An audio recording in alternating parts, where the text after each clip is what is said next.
All of you mark your attendance in the chat box. Mark your attendance.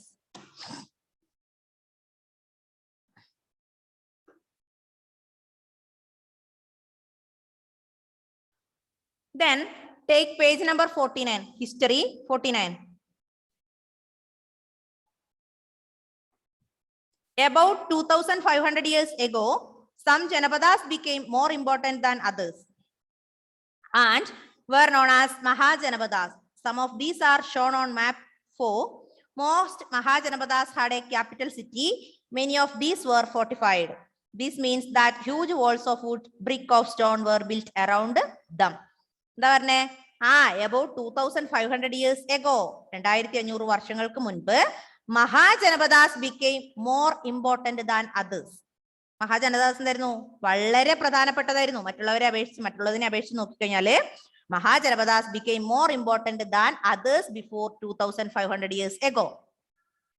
These were known as, Janapadas became more important than others. These Janapadas known as Mahajanapadas. What is Mahajanapadas? About 2500 years ago, Janapadas became more important than others. These Janapadas are known as Mahajanapadas. Then in map 4, we can see Mahajanapadas. Mahajanapadas had a capital city. Most Mahajanapadas had a capital city. കൂടുതൽ Mahajanapadas എന്തുണ്ട്? ഒരു capital city ഉണ്ടാവും. മനസ്സിലായോ? Yes. Then many of these Mahajanapadas fortified. എന്താ fortified എന്ന് പറഞ്ഞാല്? എന്താ fortified എന്ന്? ഫോർട്ട് എന്ന് പറഞ്ഞാൽ എന്താ? റെഡ് ഫോർട്ട്, ബേക്കൽ ഫോർട്ട് എന്നൊക്കെ കേൾക്കുന്നത്. എന്താ ഫോർട്ട് എന്ന് പറഞ്ഞാല്? കോട്ട അല്ലേ? ബേക്കൽ ഫോർട്ട് എന്ന് പറഞ്ഞാൽ ബേക്കൽ കോട്ട. അപ്പൊ ഫോർട്ടിഫൈഡ് ആണ്. Most of the Mahajanapadas were fortified. Fortified means huge walls of wood, bricks, stones, etc. built around them. അതായത് ചുറ്റും കല്ലുകൊണ്ടോ അല്ലെങ്കിൽ മരം കൊണ്ടോ അല്ലെങ്കിൽ എന്താ പറയാ സ്റ്റോൺ കൊണ്ടൊക്കെ കെട്ടിപ്പൊന്തിക്കുക, കോട്ട പോലെ. അതായത് വലിയ മതിൽ കെട്ടിപ്പൊക്കുന്നതിനാണ് ഫോർട്ടിഫൈഡ് എന്ന് പറയാ. അപ്പൊ ഒന്നും കൂടെ ശ്രദ്ധിക്കാം. What were Mahajanapadas? Mahajanapadas. Janapadas became more important than others about 2500 years ago. These important Janapadas are known as Mahajanapadas. Then most of the Mahajanapadas were fortified. Fortified means built with അല്ലെങ്കിൽ huge walls built around with stones, wall or bricks. മനസ്സിലായോ? കൂടുതൽ Mahajanapadasum നല്ല കല്ലുകൊണ്ടോ അല്ലെങ്കിൽ മരം കൊണ്ടോ ഒക്കെ വെച്ച് പൊക്കി കെട്ടിത്തരിക്കും, ഭിത്തി കൊണ്ട് കെട്ടി തീർക്കാം. കോട്ടയ്ക്കൊക്കെ നിങ്ങൾ കണ്ടിട്ടില്ലേ? ഫോർട്ടിനൊക്കെ അങ്ങനെയല്ലേ? Yes. Then forts were probably built because people were afraid of attacks from other kings and needed protection. It is also likely that some rulers wanted to show how rich and powerful they were built by were building really large, tall and impressive walls around their cities. Also in this way, the land and the people living inside the fortified area could be controlled more easily by the king. Building such huge walls required to a great deal of planning. Thousands, if not lakhs of bricks or stones had to be prepared. This in turn meant enormous labor provided possibly by thousands of men, women and children, and resources had to be found for all this. എന്താ പറഞ്ഞേ? നമുക്കറിയാം most of the forts were fortified. എന്തിനാ എല്ലാ കോട്ടകൾക്കും മതിലൊക്കെ കെട്ടിയിട്ടുണ്ടാവുക? നമ്മളിപ്പം ബേക്കൽ ഫോർട്ടിൽ പോയി കഴിക്കണം അല്ലെ? വലിയ മതില് ഫോർട്ട് അല്ലെ? അതെന്തിനു വേണ്ടിയാ? ടിപ്പു സുൽത്താന്റെ കോട്ടയിൽ പോയി കഴിയാം. എന്തിനു വേണ്ടിയാ? പണ്ടുള്ള രാജാക്കന്മാർക്ക് ഒരു പ്രൊട്ടക്ഷന് വേണ്ടിയാണ് അല്ലേ? അതായത് മറ്റുള്ള കിങ്ഡത്തിലെ എനിമീസ് അറ്റാക്ക് ചെയ്യുമ്പോൾ നമുക്കത് ഏൽക്കാതിരിക്കാൻ വേണ്ടിയാണ് എന്ത് കോട്ട കിട്ടുക. ഇപ്പൊ നമ്മൾ എന്ത് ചെയ്യും? വീടിനൊക്കെ മതിൽ കെട്ടുന്നില്ലേ? എന്തിനാ വീടിന് മതിൽ കെട്ടുന്നത്? മറ്റുള്ള കോഴി, പൂച്ച ഒന്നും അകത്ത് നമ്മുടെ പറമ്പിലേക്ക് കയറാൻ പാടില്ല അല്ലെ? പശു കയറാൻ പാടില്ല. പിന്നെ ആവശ്യമില്ലാതെ നമ്മളെ വീട്ടിലേക്ക് ആള് വേണ്ട. അതിനുവേണ്ടി നമ്മൾ എന്ത് ചെയ്യും? ഗേറ്റ് ലോക്ക് ചെയ്യും അല്ലെ? ആവശ്യമുള്ളവർ എന്ത് ചെയ്യും? പുറത്തു വന്നാൽ നമ്മൾ തുറന്നു കൊടുത്താൽ കയറിയാൽ മതി അല്ലെ? അതുപോലെ തന്നെയാണ് എന്ത്? Just like that most forts were fortified. These walls protect from enemies. All kings wanted to protect from enemies, so the kings built walls around the fort. Okay, yes. Then okay, next, the new Rajas now began maintaining armies. Soldiers were paid regular salaries and maintained by the king throughout the year. Some payments were probably made using punch-marked coins. See the illustration on page number 84. You will read more about these coins in chapter 8. The new Rajas now began maintaining armies. ഓരോ രാജാവ് പോകുമ്പോൾ മറ്റേ രാജാവ് വരുമല്ലോ, അടുത്ത രാജാവ് വരും അല്ലെ. ഇപ്പൊ new Rajas now began maintaining armies. എന്ത് ചെയ്യാൻ തുടങ്ങി? പുതിയ പുതിയ രാജാക്കന്മാർ വരുമ്പോ അവര് നല്ല നല്ല ആർമി ഒക്കെ മെയിൻറ്റെയിൻ ചെയ്ത് കൊണ്ടുവരാൻ തുടങ്ങി. Soldiers were paid regular salaries and maintained by the king throughout the year. എന്ത് ചെയ്തു? സോൾജിയേഴ്സിന് പട്ടാളക്കാർക്ക് എന്ത് കൊടുക്കും? റെഗുലർ സാലറീസ്, മാസം മാസം ശമ്പളം കൊടുക്കും. അവരെന്ത് ചെയ്യണം? they maintained by the kings. രാജാവിന്റെ കീഴില് അതവരെന്ത് ചെയ്യുക? ബാക്കിയുള്ള കാര്യങ്ങളൊക്കെ മെയിൻറ്റെയിൻ ചെയ്യണം. യുദ്ധം വരുമ്പോഴായാലും എല്ലാ കാര്യങ്ങളും, അല്ലെങ്കിൽ എനിമീസിൽ നിന്നൊക്കെ പ്രൊട്ടക്ട് ചെയ്യേണ്ടത് ഈ സോൾജിയേഴ്സ് ആണ്. ഇപ്പൊ new Rajas now began maintaining these soldiers were paid salaries and they maintained by the king throughout the year from enemies or other things. Okay. Some payments were probably made by using punch-marked coins. നമ്മൾ പറഞ്ഞു എന്താ? Soldiers എന്ത് കൊടുക്കണം? Soldiers paid regular salary അല്ലെ. പട്ടാളക്കാർക്ക് എന്ത് കൊടുക്കണം? Salary കൊടുക്കണം അല്ലെ. മിസ് ഇവിടെ ഒന്ന് പഠിപ്പിച്ചാൽ ഞാൻ വെറുതെ പഠിപ്പിക്കുന്നതാണോ? എനിക്ക് സാർ എന്ത് തരും? സാലറി തരും അല്ലെ. നമ്മളെല്ലാവരും ശമ്പളത്തിന് വേണ്ടി, പൈസക്ക് വേണ്ടിയാണ് പണിയെടുക്കുക. അപ്പം ഇവിടെ മിസ് പഠിപ്പിച്ചു കഴിഞ്ഞാൽ എന്ത് ചെയ്യും? സാർ മിസ്സിന് സാലറി തരും. അത് നിങ്ങളുടെ നിങ്ങളുടെ ഫീ കിട്ടി കഴിയുമ്പോൾ അതിൽ നിന്നുള്ള പണമാണ് നമുക്ക് എന്ത് സാലറി ആയി തരുന്നത് അല്ലെ. അതുപോലെ തന്നെ രാജാവിന്റെ കിങ്ഡത്തിൽ വരുന്ന വരുമാനത്തിൽ നിന്ന് എന്ത് ചെയ്യും? ഓരോ സോൾജിയറിനും സാലറി കൊടുക്കും. ഈ സാലറി എങ്ങനെയാ? ഇന്നത്തെ പോലെ 1000 നോട്ട്, 2000 നോട്ട്, അല്ലെങ്കിൽ 2000, 2500 അങ്ങനെയാണോ? അല്ല. എങ്ങനെയാ കൊടുത്തത്? എങ്ങനെയാ? these payments were probably made using punch-marked coins. കണ്ടോ? all of you take page number 84. All of you take page number 84. Can you see punch-marked coins?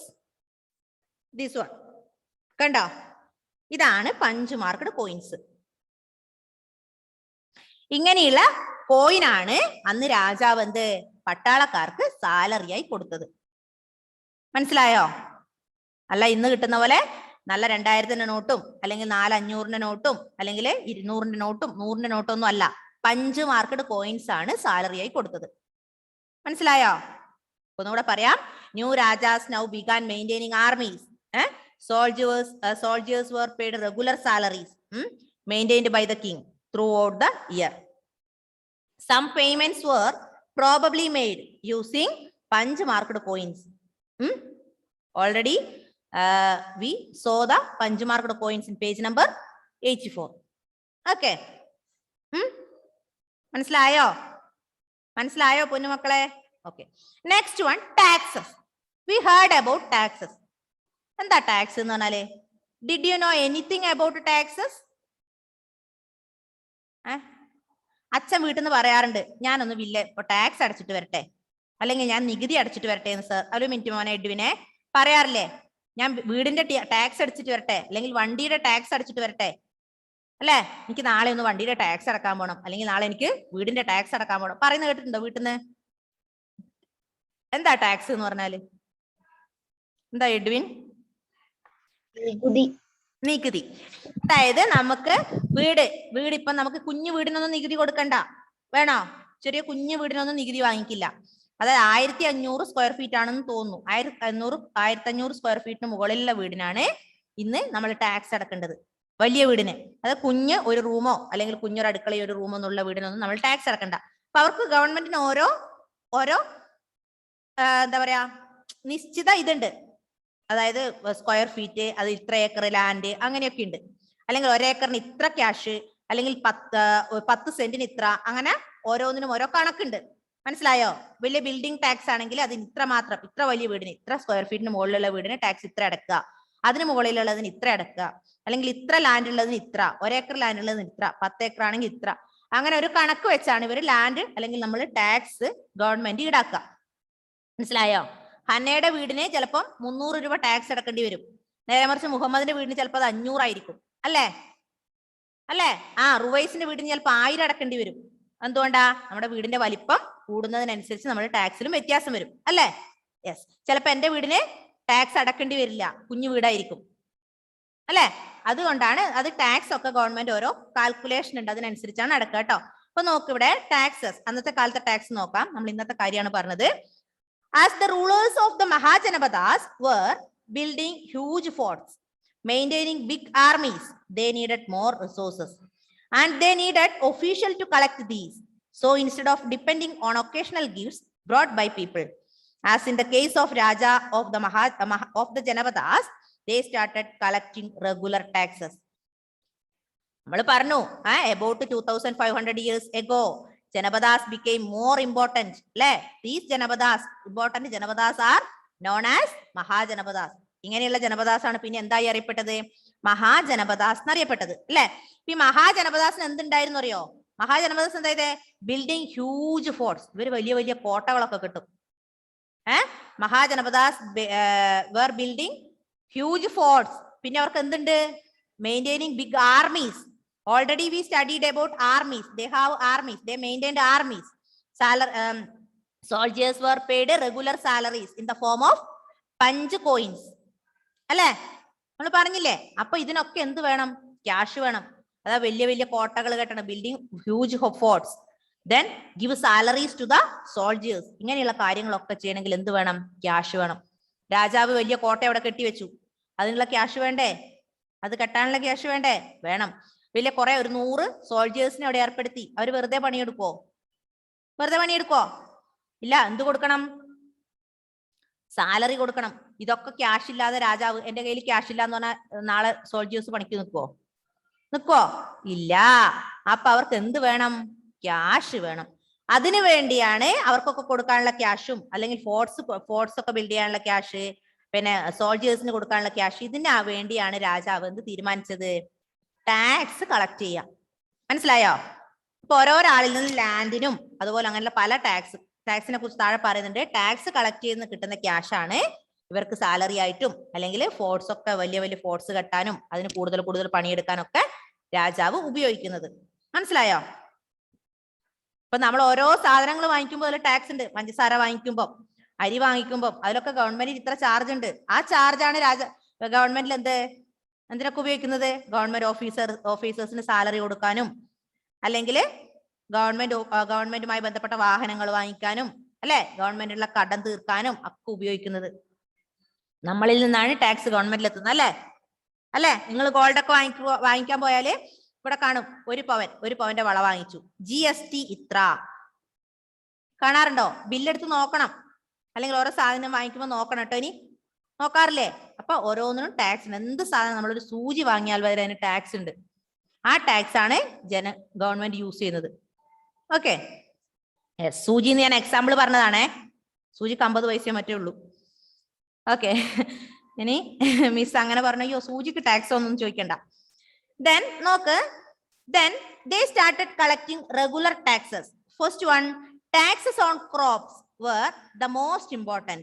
This was because most people were farmers. Usually the tax was fixed at 1/6 of what was produced. This was known as bhaga or a share. All of you please underline bhaga or share.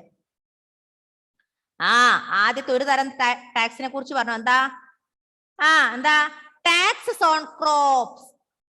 വിളവെടുപ്പ് അല്ലെ? നമ്മുടെ ക്രോപ്സിന് മുകളിൽ tax. എന്തിനാ tax? Crops. Taxes on crops. This was most important because most people were farmers. ഏറ്റവും പ്രധാനപ്പെട്ട tax ആണ് ഏത്? Crops. Taxes on crops because most of the people were farmers. അന്നത്തെ 100-ൽ 90% ആൾക്കാരും ആരായിരിക്കും? ഫാർമേഴ്സ് ആയിരിക്കും. ഇപ്പൊ ഏറ്റവും കൂടുതൽ ടാക്സ് എവിടുന്ന കിട്ടുക? ഫാർമേഴ്സിൽ നിന്നല്ലേ? ഇപ്പൊ ടാക്സസ് ഓൺ ക്രോപ്സ്. അതിന്റെ കണക്ക് ഇത്രയാണ്. മിസ് ഓൾറെഡി പറഞ്ഞു നിങ്ങളോട്. എന്താ? ഓരോ കണക്കുണ്ടല്ലേ?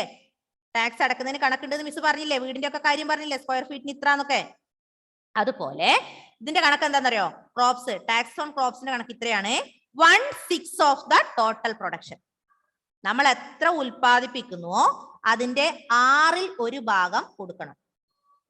1/6 ഭാഗം രാജാവിന് കൊടുക്കണം, ടാക്സ് ആയി കൊടുക്കണം. അതിന്റെ പേരെന്താ? ഇതിന് പറയുന്ന പേരാണ് bhaga or share. Taxes on crops are called bhaga or share. The people give taxes to the king 1/6 of the total production. This is known as ഭാഗ or share. അതായത് 600 കിലോ ഗോതമ്പ് പ്രൊഡക്ഷൻ നടന്നിട്ടുണ്ടെങ്കിൽ അതിൽ 100 കിലോ രാജാവിന് ടാക്സ് ആയി കൊടുക്കണം. മനസ്സിലായോ? അതുപോലെ 600 കിലോ നെല്ല് പ്രൊഡ്യൂസ് ചെയ്തിട്ടുണ്ടെങ്കിൽ 100 കിലോ രാജാവിന് നെല്ല് കൊടുക്കണം. ചായപ്പൊടി 100 കിലോ ചായപ്പൊടി നമ്മൾ പ്രൊഡ്യൂസ് ചെയ്തിട്ടുണ്ടെങ്കിൽ എത്ര കൊടുക്കണം?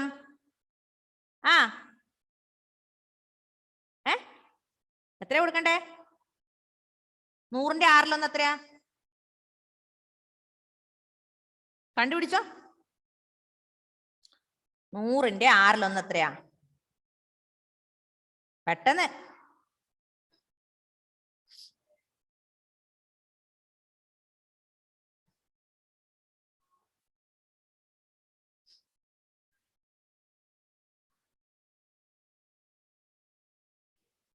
കിട്ടിയോ?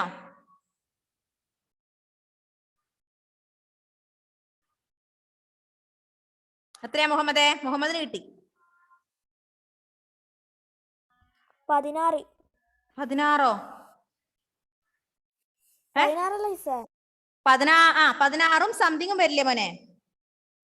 16. ഓക്കെ, അത്രയും കൊടുക്കണം അല്ലേ? 16 ഏകദേശം 16 ചില്ലറയും കൊടുക്കണം. 16 96 വരുള്ളൂ. പിന്നെ 4 കിലോ ബാക്കിയില്ലേ അല്ലേ? Okay.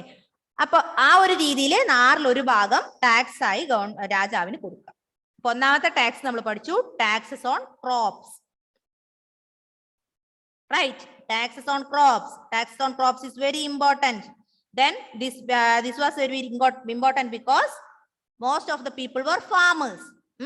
1/6 of the total production give as taxes. This is known as ഭാഗ or share. ഇതിനെയാണ് ഭാഗ അല്ലെങ്കിൽ ഷെയർ എന്ന് പറയാം. അപ്പൊ എന്താ ഭാഗ or share എന്ന് പറഞ്ഞാല്?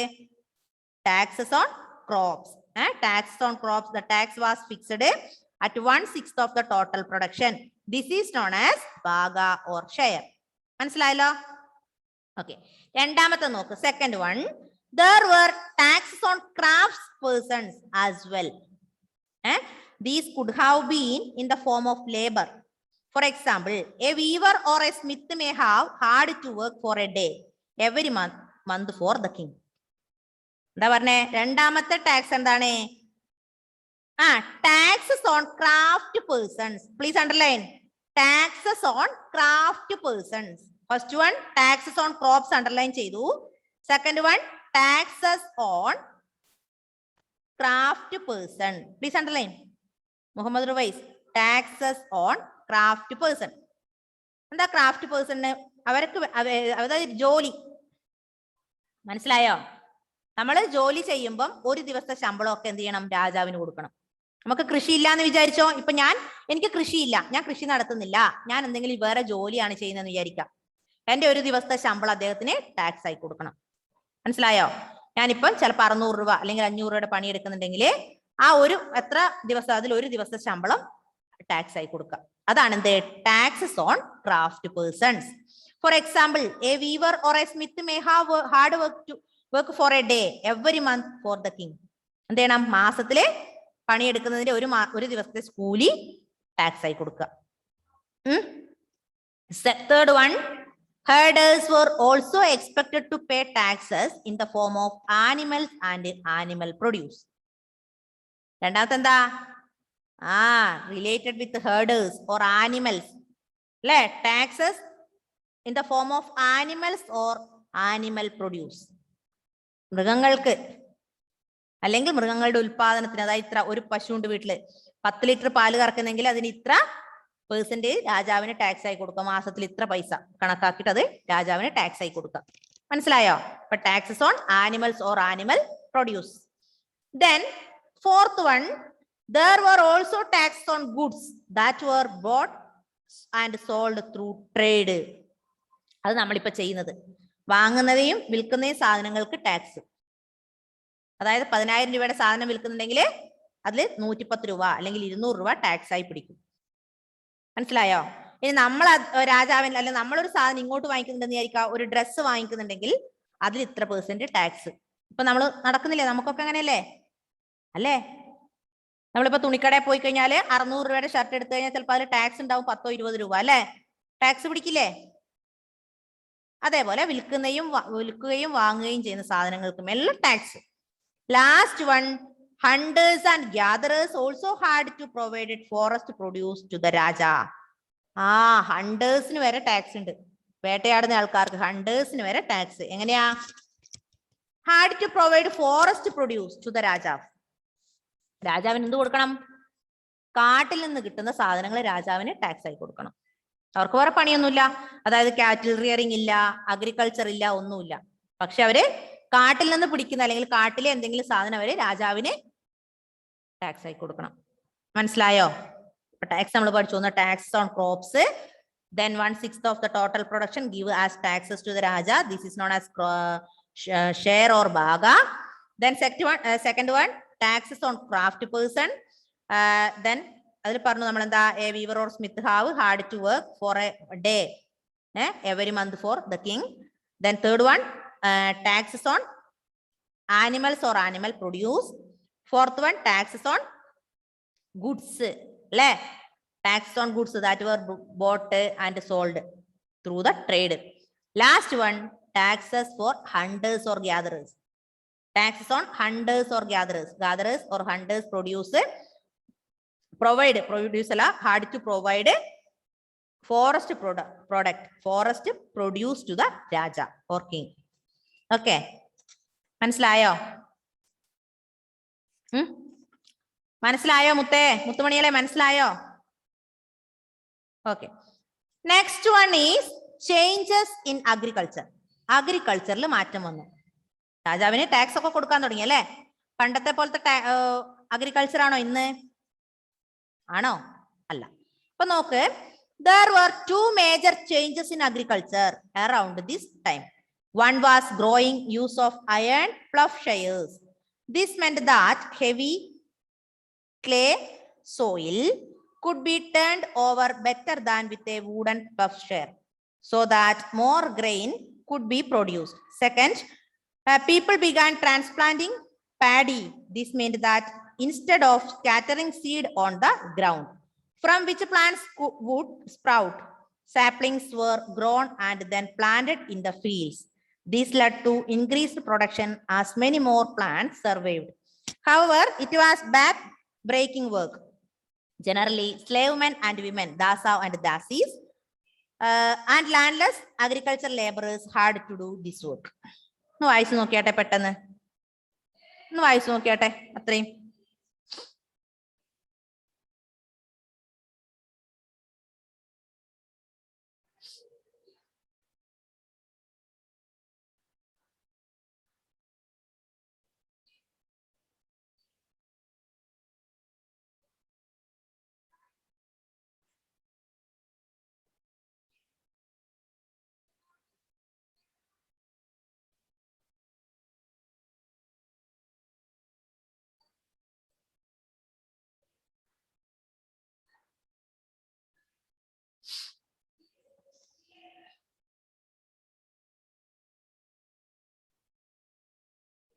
പെട്ടെന്ന് വായിച്ചു നോക്ക്.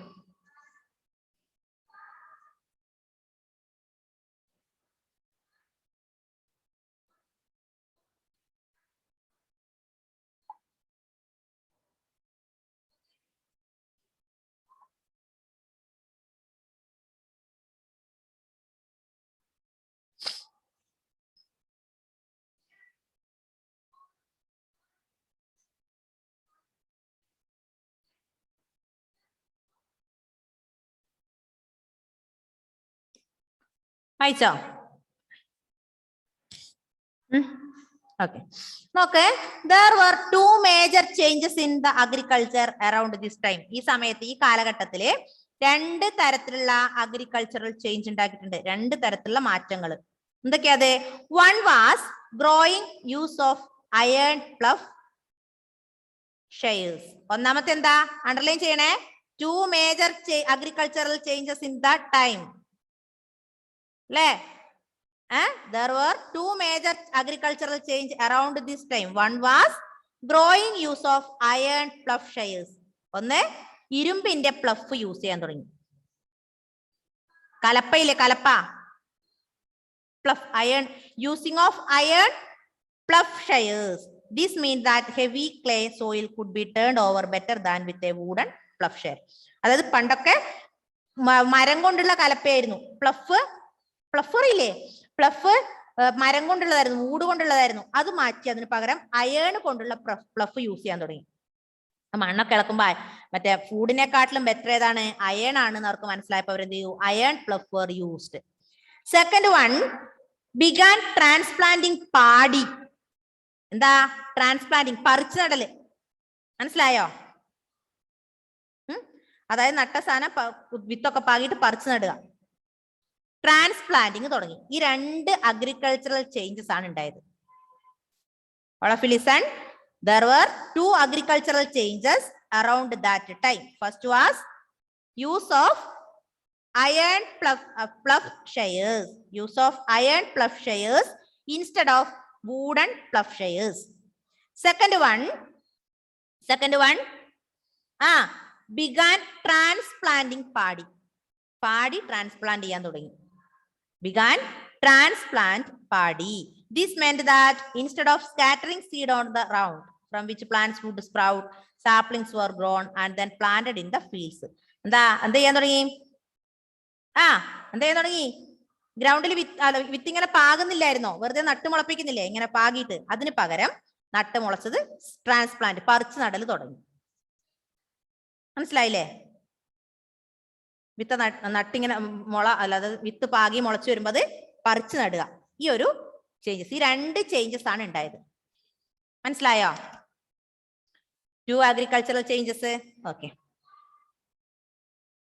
ഒന്ന് വായിച്ചു നോക്കിയാട്ടെ. To agricultural changes.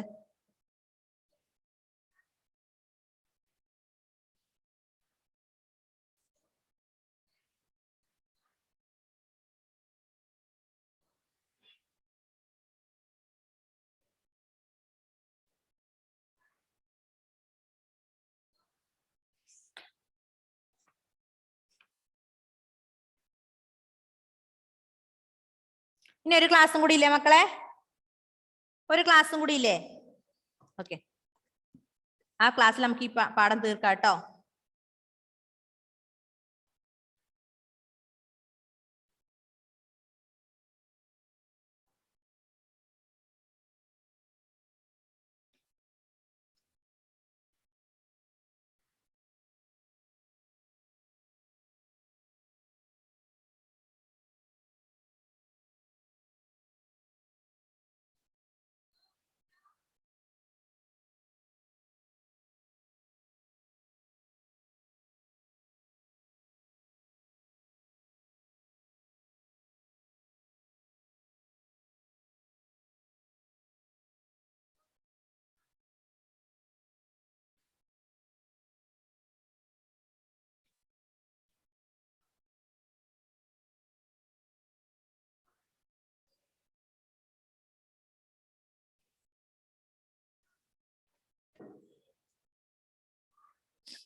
ഇനി 2:30-ക്കല്ലേ നിങ്ങൾക്ക് class? 2:30-ക്ക്. Any doubt, anybody? In this class, we studied about what is Janapadas, what is Mahajanapadas, then taxes, types of taxes, then changes, two major changes in agriculture. Right? Any doubt, anybody?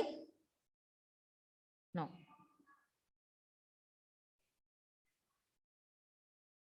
Lakshmi Priya, what is Mahajanapadas? എന്താ മോളെ മഹാജനപദാസ് എന്ന് പറഞ്ഞാല്? എന്താ മഹാജനപദാസ് എന്ന് പറഞ്ഞാല്?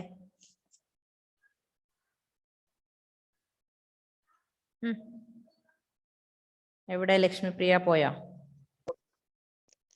Janapadas became more important.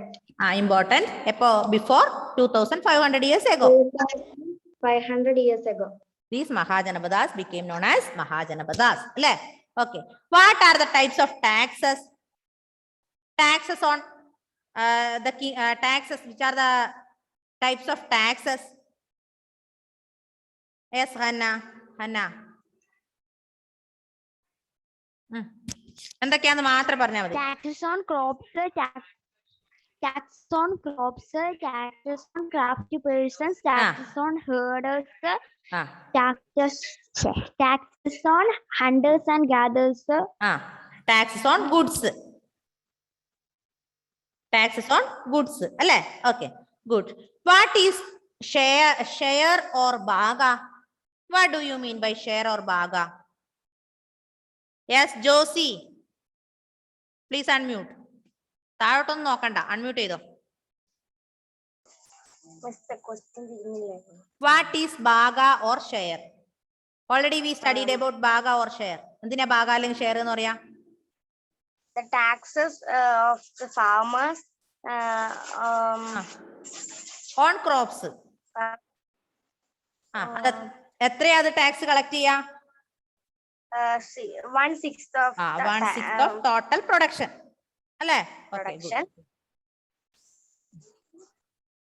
അടുത്ത ക്ലാസ്സിൽ ഞാൻ ചോദിക്കും ഇതേ. ഇനി അടുത്ത ക്ലാസ് ആകുമ്പോഴത്തേന് നിങ്ങൾക്ക് ഒരു വർക്ക് ഉണ്ട്. മഗധ ഒന്ന് വായിച്ചു നോക്കുക.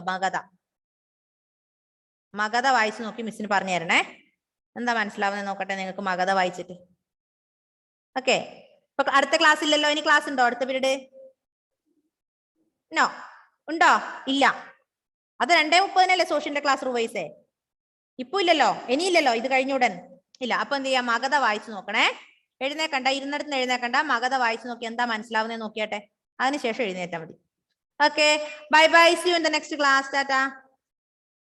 ടാറ്റാ. Bye bye. ഓക്കെ.